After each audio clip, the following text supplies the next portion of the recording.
नमस्कार, वंदे मातरम। मैं हूं श्यामगिरी। आप देख रहे हैं हमारा चैनल मुद्दा भारत का। मुद्दा भारत का यानी मुद्दा आपका। 2 दिन पहले दादर में उद्धव सेना और शिंदे सेना के बीच में जमकर हंगामा हुआ, वायलेंस हुआ। आखिर में क्या कारण है दादर जो है इतना हिट रही 2 दिन, और FIR भी हुए, फायरिंग भी हुई। इसी विषय पर चर्चा करेंगे हमारे सहयोगी अनिल थत्ते जी से कि आखिर में दोनों गुट में इस समय कितना घमासान चल रहा है। जी थत्ते जी, आपका स्वागत है। क्या कहेंगे इस विषय पर? सर, सदा सरवणकर को मैं पर्सनली जानता हूं जी।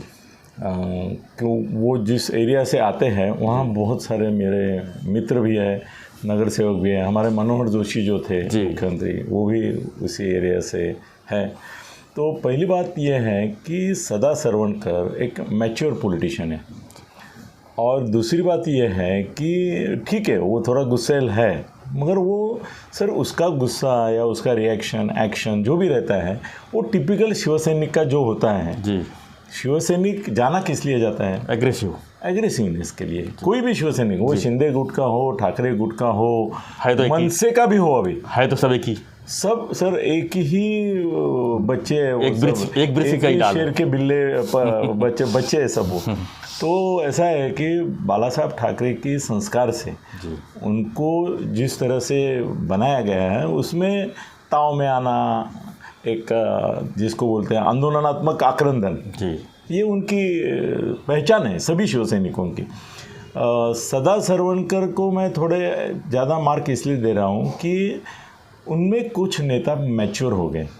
उन्होंने ये जान लिया है कि खाली आक्रंदन से कुछ नहीं होगा, सिर्फ आंदोलन से भी कुछ नहीं होगा। अपने को सकारात्मक संघर्ष करना पड़ेगा, सुझाव देने पड़ेंगे, और उसके बाद वो इम्प्लीमेंटेशन, हम जो सजेशन करते हैं उसका इम्प्लीमेंटेशन होना जरूरी है। तो मैं सदा सरवणकर की जो करियर देख रहा हूँ, पहले से बहुत सालों से उनको देख रहा हूँ मैं, और क्लोजली वॉच कर रहा हूँ। मेरे को ऐसा लगता है कि कुछ ऐसे जो शिवसेना के नगर सेवक थे या आमदार जो खाली सुझाव भेजने पे खुश नहीं रहते, या लेटर भेज दिया और उसकी पब्लिसिटी कर दी कि भाई देखो देखो मैंने लेटर भेज दिया, या मैंने आवाज़ उठाई। सर, आवाज़ उठाने से आजकल सॉल्यूशन नहीं मिलता है, इम्प्लीमेंटेशन नहीं होता है। ब्यूरोक्रेसी को आपको जगाना पड़ता है, और खाली जगाने से नहीं होता है, उनको काम के लिए मजबूर करना पड़ता है। तो सदा सरवणकर एक मेरे ख्याल से एकदम अभी आदर्श बन करना मुश्किल होगा, क्योंकि अभी उनके ऊपर एक्यूजेशन आए करके, मगर जो कुछ शिवसेना के ये है नगर सेवक या पार्षद या तुम्हारे आमदार, उनमें से एक रीजनेबली लॉजिकली रैशनली बिहेव करने वाला वो है।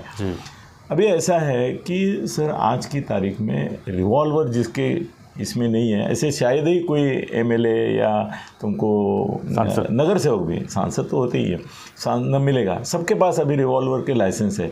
और ये पिछली सरकार में मेरे ख्याल से उन्होंने ऐसा कर ही दिया था कि आप शिकायत करो पुलिस में, मेरे को धमकी आई, मेरे को किसी ने गाली दी, मेरे को किसी ने डराया, धमकाने की कोशिश की, आपको रिवॉल्वर का लाइसेंस मिलने की प्रावधान फडणवीस और शिंदे के, फडणवीस और पहले ये थे तुम्हारे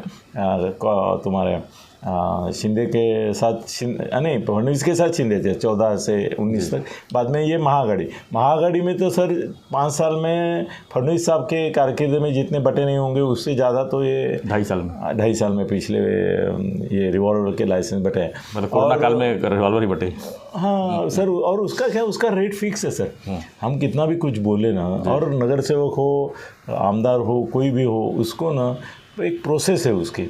वो क्या करते हैं, पहले कमिश्नर के पास एप्लीकेशन करते हैं, फिर कमिश्नर बोलता है सर मैं तो देना वाला नहीं हूँ, आपको रिजेक्ट करूँगा, आप मंत्रालय से कर लीजिए। सर मंत्रालय में कैसे है ना, वो बहुत पहले से, मतलब बहुत सारे गृह राज्य मंत्री, गृहमंत्री मैंने देखे हैं।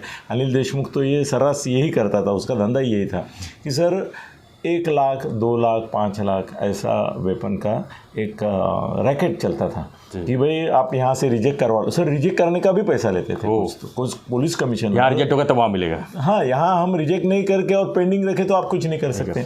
यहाँ से रिजेक्ट होना जरूरी है, फिर आप मंत्रालय में अपील करेंगे, फिर आपको परमिट मिल जाएगा। कुछ लोग अभी सब जगह ऐसा हम नहीं बोल सकते कि भाई सभी ने पैसा दे के लिया है, मगर अपवाद रहते हैं जिसका पर्सनल इन्फ्लुएंस है, ऑब्लिगेशन है, मंत्री चाहता है कि भाई चलो इसको ओब्लाइज कर दे। सर ये भी एक ऑब्लिगेशन होता है छोटा, लोगों को पता नहीं, ये परमिट लाइसेंस देना इसका रिवॉल्वर का और इसका सर बॉडीगार्ड देना, सुरक्षा देना, ये भी बड़ा ऑब्लिगेशन है। सर कई नेता ऐसे हैं कि जो सत्तारूढ़ पार्टी के मंत्रियों के साथ दबे रहे क्योंकि उनको प्रोटेक्शन है। सर आजकल हम देखते हैं गाड़ी से कोई भी चंडू पंडू उतरता है, उसके साथ में एक खाकी कपड़े वाला रहेगा, नहीं तो वो काले कपड़े वाला रहेगा। काले कपड़े वाले रहते हैं वो उनके पर्सनल रहते हैं। अभी वो सर जितने भी ढट्टे कट्टे लड़के हैं ना, उनको 15, 20, 25 हज़ार रुपये मिल जाता है महीने का, खाना पीना मिलता है। ये नेता जाएगा तो फुकट में वो उनको साथ में घूमते रहते हैं। मगर गवर्नमेंट का हो तो अच्छा होता है, क्योंकि मैंने देखा है, मेरा एक बिल्डर था तो वो क्या करता था, पब्लिक फ़ोन से अपने ही कर्मचारियों से उसको धमकी के फ़ोन उसके मोबाइल पर लाता था, रिकॉर्ड करता था बाकायदा। हाँ कहाँ से आया, अभी पब्लिक फ़ोन पे जाके पुलिस पूछती थी कि भाई किसने क्या, वो बोला इतने लोग आते हैं। उस समय तो वो अंधे लोगों को भी मिलता था। जी तो बोलते तो मेरे को मालूम नहीं, किसी ने किया होगा PCO। तो ऐसा है कि वो दिखा के उसने प्रोटेक्शन ले लिया। मैं बोला यार तेरे को कौन धमकी दे रहा है? वो बोला नहीं मेरे लोगों से मैंने मैनेज किया। मैं बोला क्यों किया है? वो बोला क्या है ना, मैं 10-10, 5-5 करोड़ की कैश लेके जाता हूँ। उसमें 2 चीज़ें हैं, एक तो जहाँ पे पुलिस की चेकिंग रहती है वहाँ गलती से भी उन्होंने मेरा बैग चेक किया या कार चेक की और 10 करोड़ मिले तो वो कम से कम 2-2.5 करोड़ ले लेते हैं वो। ये भी ये जो चेकिंग पोस्ट बनाए रहते हैं ना, उसमें ये रहता है कभी पैसा मिला ना तो ये नहीं होता है कि वो जब्त करते हैं। 90% केसेस में बोलते हैं इसका खुलासा करो, बोलता नहीं मेरा बिजनेस का है, चलो 10% दे दो, 25% दे दो। वो भी रैकेट है बड़ा। ये चेकिंग जो चलता है और इतने उत्साह से गाड़ियाँ रोकते हैं, डिक्की खोल के देखते हैं, ये खोलते हैं, उसमें ये भी एक रैकेट है कि आपके पास पैसा मिला तो ज़रूरत नहीं कि वो जब्त कर लेंगे या उसका नोन मांडोली कर लेंगे। मांडोली करेंगे। 90% केस में मांडोली करते हैं और वो 10% से आराम से रहती है। तो उसने वो बॉडीगार्ड वगैरह लिए थे, बोला कैश के लिए पुलिस साथ में है तो हम कैश लेके कब निकलते हैं इसकी भी मालूमात बहुत सारे लोगों को रहती है। तो अभी ऐसा है कि श्रवणकर वगैरह ये जो लोग हैं इनके बारे में मैं बोल रहा था कि इनके पास रिवॉल्वर होता है, रिवॉल्वर होना कभी बड़ी बात नहीं है। सर अभी ऐसा हो गया है कि मेरे एक दोस्त ने किसी MLA के ऊपर शिकायत कर ली कि उसने रिवॉल्वर दिखाया। तो ये भी मेरा दोस्त था, वो भी मेरा दोस्त था, मैं उसको भी जानता था, इसको भी जानता था। मैंने बोला यार तेरे पास भी रिवॉल्वर है, उसने रिवॉल्वर निकाला तो तुमने रिवॉल्वर क्यों नहीं उसको दिखाया कि भाई तेरे पास से तो मेरे पास भी है। बोला अनिल जी क्या बताऊँ, वो मेरे को पॉलिटिकली भारी पड़ रहा था। उसको अटकाने के लिए, उसको अटकाने के लिए क्या है ना, पुलिस के पास हमारा कंप्लेंट जब जाता है तो केस बाद में चलता है। एक बार मैंने रजिस्टर कर लिया तो पहले उसका रिवॉल्वर जब्त किया जाता है प्रोसीजर से जी। उसका रिवॉल्वर छीन गया, इसकी मेरे को खुशी है। जो उसने फायर किया कि नहीं और दिखाया कितना बड़ा गुनाह है, दिखाने के बाद फायर, वो बाद में कोर्ट में 10 साल चलेगा, मगर अभी तो उसको दूसरा परमिट भी नहीं मिलेगा, जमा करना पड़ेगा। वो बोला उसीलिए मैंने किया, मैं झूठ ही बोला हूँ। मगर पुलिस भी ऐसी ही रहती, उनको मालूम रहता है कि ये झूठ मूठ का केस है। वो हमसे भी पैसे लेते हैं, कभी कभी तो सामने वाले से भी पैसे लेते हैं कि भाई तेरे खिलाफ तुमने रिवॉल्वर दिखाया करके कल निकाल 2-5 लाख निकाल, क्योंकि दिखाना भी गुनाह है ना। तो सर पुलिस को पैसा, एक बार ना हम पुलिस का करप्शन के ऊपर वीडियो बनाएंगे। बिल्कुल बहुत जरूरी। कैसे एक पुलिस थाने को करोड़ों रुपए आते हैं, उसके बहुत सारे डिटेल हैं, वो बताएंगे कभी। तो अभी आप वापस आते हैं श्रवणकर के मुद्दे के ऊपर कि श्रवणकर सर ऐसा आदमी है कि उसको कानूनी ढंग से क्या हो सकता है इसका मालूमात पूरा है। उसको मालूम है मैंने रिवॉल्वर निकाला तो सामने वाले गप नहीं बैठने वाले, वो तुरंत उसकी कंप्लेंट करेंगे, FIR होगी। फायरिंग किया तो सर हो ही गया कंप्लेंट जी। तो सर वो रिवॉल्वर निकालेगा नहीं। हाँ हाथापाई होगी थोड़ी, और वो नेता को करना नहीं पड़ता है सर, उनके समर्थक जो रहते हैं ना, समर्थक रहते हैं ना, वो भिड़ जाते हैं एक दूसरे से, वो लड़ते हैं। सर नेता को कभी कुछ नहीं होता है, धक्का मुक्की बहुत रेयरली होती है। वो देखते रहते हैं कि हमारे बच्चे अच्छी तरह से ठोक रहे हैं ना या ठुके जा रहे हैं, तो वो बदल जाते हैं। अभी ये श्रवणकर के मामले में सीधा ऐसा दिखता है कि ये पॉलिटिकली राइवलरी जो है उसमें अभी प्रॉब्लम कहाँ होता है कि सत्तारूढ़ पार्टी का जब MLA के ऊपर एक्यूजेशन होता है कि तुमने रिवॉल्वर दिखाया या फायरिंग की, ये की। सर फायरिंग की बात कितनी आम है, आप किसी भी थाने डिस्ट्रिक्ट के ग्रामीण इलाके में जाओ, जब शादी होती है और उसका वो मेरुणक निकलता है शादी का, सर उसमें कितने लोग फायरिंग करते रहते हैं, आपने देखा होगा सर। शादी में हड़द के दिन तो मेरे ख्याल से ऐसा शायद ही कोई फंक्शन होता होगा हल्दी का कि जिसमें लोग फायर नहीं करते, कोई कंप्लेंट नहीं करता, तब तक ये चलता रहता है। सबके पास सर सब है, सबके पास सब है। तो सरवणकर का मैं जहाँ तक जानता हूँ वो ऐसी गलती नहीं करेगा कि सबसे सामने रिवॉल्वर निकाला और कैमरे लगे हैं, सब कैमरे लगे, वीडियो वाले हैं, नहीं ये तुम्हारे ये भी है ना, चैनल वाले भी हैं वहाँ पे, राड़ा है बोले तो चैनल, सर राड़ा करवाते भी चैनल वाले हैं कई बार उनकी देखो चैनल का कैमरा देखने की वजह से कई लोग राड़ा बढ़ाते हैं जी, नहीं तो नहीं बढ़ाते। सर आप चैनल वालों को मना कर दो कि किसी भी डेमोन्स्ट्रेशन इसमें आप नहीं जाएंगे। सर वो चिल्लाने वाले, चिल्लाने वाले, जोर जोर से बातें करने वाले हैं, वो पहले ये पूछते हैं चैनल वाले किधर है, चैनल वाले नहीं है तो हमारे आंदोलन का क्या मतलब है। फिर जोश ही नहीं आता उनको, ठीक है वैसे सर बैठे रहते हैं 1 घंटे तक इंतजार करते हैं। चैनल जैसे ही चैनल वाले आते हैं उठ के खड़े हो जाते हैं, फिर दंगा कर चालू कर देते हैं। तो अभी मेरे को ऐसा लगता है कि वो सत्तारूढ़ पार्टी का है, तो उसके ऊपर शिवसेना ठाकरे गुट के लोगों ने जो एलिगेशन किया, उसका प्रॉब्लम ऐसा होता है कि जब तक वो उसके ऊपर एक्शन नहीं होता है तो अपोजिशन वाले चिल्लाते रहते हैं कि वो देखो सत्तारूढ़ पार्टी का है करके उसको बचा रहे। तो वो क्या सोचते हैं कि सरवणकर को उन्होंने फ़ोन किया होगा कि भाई क्या हुआ है, सरवणकर ने बोला सर ऐसा रिवॉल्वर निकालने की ज़रूरत ही नहीं।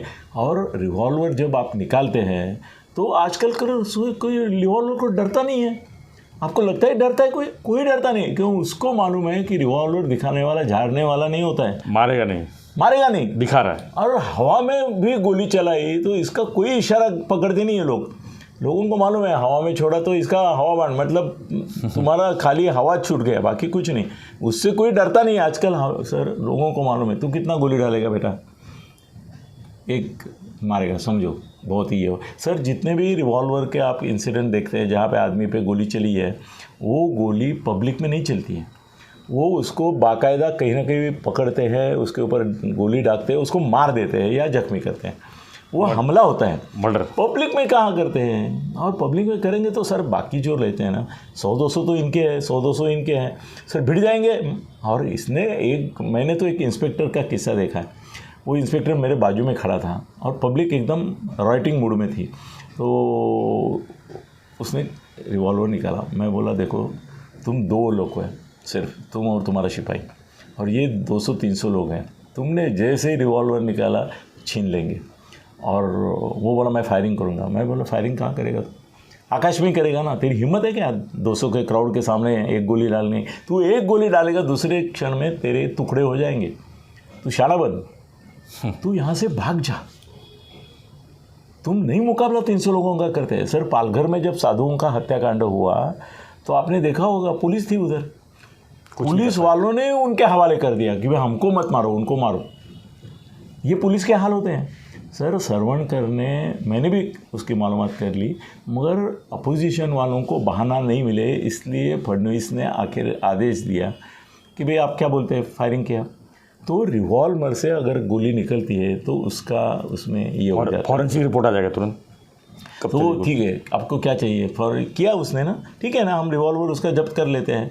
इसको भी बोला होगा तुमने नहीं किया ना, तो तुम्हारे कर को डर नहीं है, रिपोर्ट आ किया है तो रिपोर्ट आ जाएगा, उसमें से गोली दागी ही नहीं है, तो तुमने ऊपर जो एक्विजिशन कर रहे हैं और वो बतंगड़ बना रहे हैं उसका कि देखो ये अजीत दादा तो ये का बिहार का है, यहाँ तक गए वो उनको मतलब बदनाम करने का बहाना उनको चाहिए, तो बदनाम क्यों करने का, फॉरेंसिक रिपोर्ट ले लेते हैं। तो मेरे को टोटली ऐसा लगता है कि फॉरेंसिक रिपोर्ट आ जाएगा, उसमें सरवणकर ने गोली नहीं चलाई, यही सिद्ध होगा, क्योंकि वो बात है सरवणकर के दोस्त से मेरी भी बात हो गई, बोला ऐसा कुछ नहीं, दिखाया भी नहीं उन्होंने।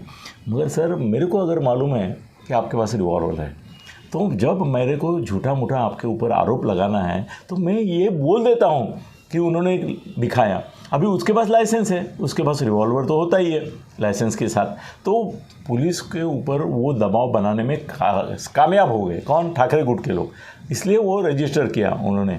अभी आगे सर FIR रजिस्टर हुआ मतलब गुना दाखिल हुआ ऐसा नहीं होता है, FIR रजिस्टर हुआ, इसके आगे कोर्ट की कार्रवाई है, जांच पड़ताल होगी, उसको अरेस्ट कहाँ किया, जी अरेस्ट नहीं किया। तो मेरे ख्याल से लगता है कि ये तनातनी का मामला था, वो तनातनी के लेवल पे रहना चाहिए था। सर एक मेरा क्वेश्चन इसमें बनता है कि आगे ये तनातनी कितना आगे आगे आगे और भी हिंसक बन सकती है? सर अभी ये जगह जगह पे होगी जी, ये जगह जगह पे होगी, क्योंकि कैसे है ना कि अभी शिवसेना के जो बच्चे कुछ लोग हैं जी, शिल्लक सेना के, उनको भी अपना ये दिखाने का ज़रूरत है। वो हार मानने वाले नहीं हैं। एक शिवसैनिक की है, यहाँ के भी नहीं मानेंगे, वहाँ के भी तुरंत हार नहीं मानेंगे जी। जब तक उनका सेनापति सफ़ेद निशान नहीं करता है, तब तक ये लड़ते रहेंगे, उसके लिए भी लड़ते रहेंगे। तो ये मारामारी अभी थाना में भी एक जगह ऐसा मौका आया था कि ऐसा ही कुछ वातावरण था। रिवॉल्वर का आइडिया, सर रिवॉल्वर का आइडिया आने के लिए सामने वाला जो रहता है ना, उसको चतुर होना चाहिए, उसको मालूम नहीं चाहिए इसके पास रिवॉल्वर का लाइसेंस है तो इसके ऊपर वो आरोप मैं कर सकता हूँ। अभी देखा नहीं देखा, सर वीडियो इतने लगे हुए थे, कहीं तो दिखाई देना चाहिए था। बिल्कुल। और हमारे चैनल वाले इतने हरामी हैं, वो छोड़ते थे क्या उसको? जैसे वो रिवॉल्वर निकालता था सर, 200 चैनल वाले उसको कवर करते थे, हवा में डागा, उतने देश भर के चैनल में वो राउंड करके था, एक भी वीडियो नहीं मिल रहा है जहाँ पे उसने निकाला और डागा। इसका मतलब चैनल के नज़र से कोई छूटता नहीं, इसके लिए उसने डागा नहीं, ये साफ है। पर उसने आरोप करना ठाकरे गुट के लोगों ने, ये भी स्वाभाविक है जी। सब। जब आदमी को कोई आरोप करने के लिए जगह नहीं मिलती है तो 3 प्रकार के आरोप किए जाते हैं। एक, अगर वो औरत है तो वो अपने इसका इशू बनाती है, प्रोस्टिट्यूशन का। हाँ, अगर वो कास्ट के वाइज कुछ होता है तो वो कास्ट ये इशू बनाता है। रिलीजन वाला होता है तो तुरंत रिलीजन का बनाता है। सर लैंग्वेज का भी बनाते हैं। मेरे दोस्त के एक दुकान पे उसका सरनेम जो था, उससे उनको ध्यान में नहीं आया कि ये दुकानदार मराठी है।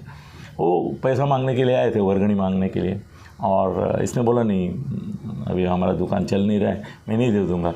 तो बोले, तो वो इन्होंने हिंदी में बात की, उसको हिंदी भाषी समझ के, तो हिंदी में जवाब दिया। तो इनके ध्यान में नहीं आया, दुकान का नाम देखा, उनको लगा ये है, तो उन्होंने खुद ही चालू किया, आम्ही मराठी म्हणून तो आम्हाला शिवाय देतो का, हम मराठी है इसलिए तुम हमको बोलता है तुम मराठी लोगों को मैं कीमत नहीं देता वगैरह वगैरह करके शुरू किया। पुलिस आ गई, बोले आम्हाला मराठी म्हणून शिवाय दिला, मराठी भाषेवरून शिवाय दिला, मराठीचा अपमान केला वगैरह वगैरह। जातिवाचक। हाँ, जातिवाचक नहीं, भाषावाचक। भाषावाचक। तो वो दुकानदार हंसने लगा।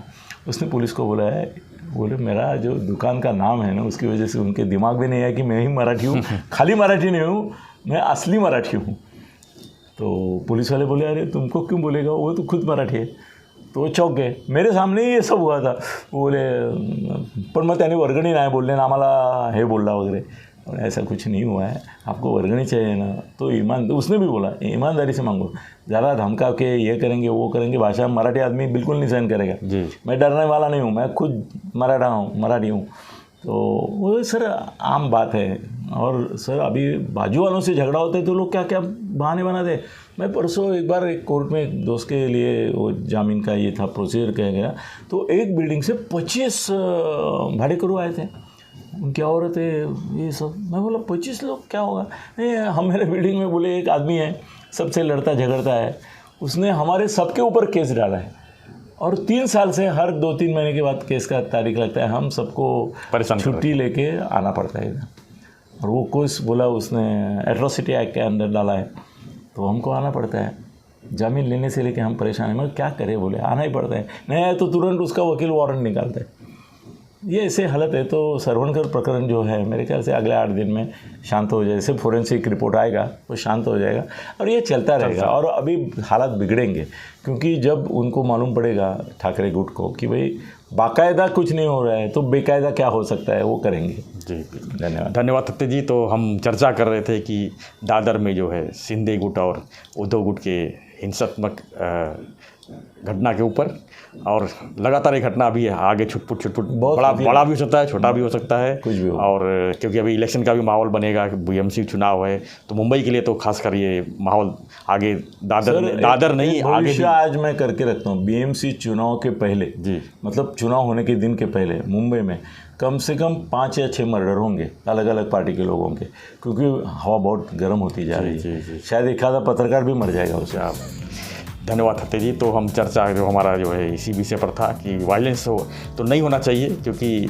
पब्लिक हित में तो वायलेंस नहीं है, क्योंकि वायलेंस होगा तो सबका नुकसान होगा, कर्फ्यू लगेंगे, आवाजाही काम का नुकसान होगा, तो ये सब चीज़ तो नहीं होना चाहिए। खासकर सत्ता पक्ष को जो है इसके ऊपर दखल देना चाहिए और झूठ की घटनाओं को जो है फैलना भी नहीं चाहिए।